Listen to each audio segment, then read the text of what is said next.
Sales tax can be complicated.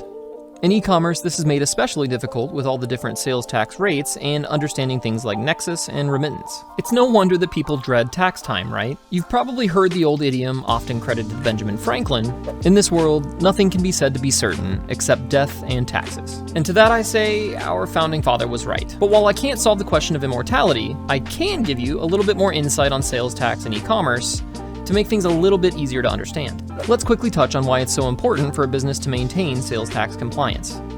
While it's often time-consuming and a bit confusing to manage your sales tax revenue, especially if you're a one-person operation that wears all the hats, it's risky to let things slide when it comes to reporting and collecting correctly with sales tax. In fact, while most businesses pass the onus onto the customer when charging sales tax at checkout, it's the business, not the customer, that's responsible for reporting correctly. Incorrect sales tax recording leads to audits, interest charges, collection fees, and other penalties that can be assessed, with even criminal charges emerging in extreme cases.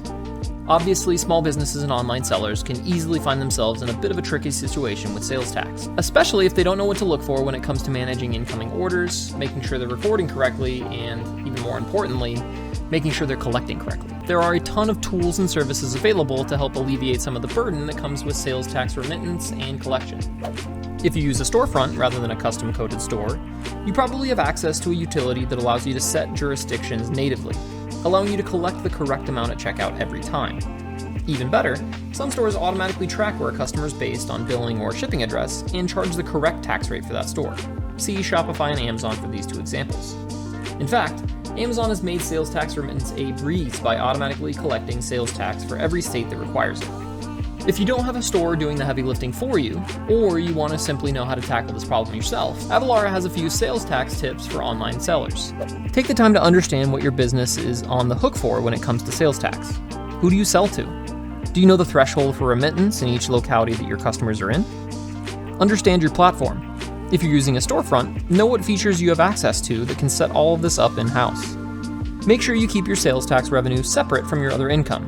It's easy to lump it in with everything else, which can make things complicated when it comes time to remit properly. Which leads me to my last point. Understand when your taxes are due. This varies greatly by state, but it's useful to set reminders for yourself in advance to make sure that you're prepared. Once you have everything set up and you're collecting sales tax correctly, you'll want to make sure that your QuickBooks is set up to navigate this easily as well. You might be collecting sales tax correctly at the store, but if you're using QuickBooks as your accounting solution, you're either going to have to manually enter each of those orders and collections, or find a way to automate it all. Enter Webgility and Avalara. Leveraging technology will level your business up by taking the manual work out of collecting and staying compliant, allowing you to focus on growing your brand. Webgility offers workflows that allow you to pull the exact amount of sales tax that was charged at checkout directly into QuickBooks. The best part about this is, it can be routed directly into a clearing account to track separately and keep things segmented. If you'd rather be less involved or even hands-off in this whole entire process, Avalara has a lot of solutions that can be tailored easily to your budget and/or needs. They have integrations with many popular stores and systems, and lots of different product offerings that can help you understand your risk and where you need to improve. It's clear that there are a lot of ways to take control of your tax situation, and it really depends on your budget and workflow. Check the links in the description for more color on this topic directly from pros in the industry. And don't forget to like and subscribe for all things e-commerce.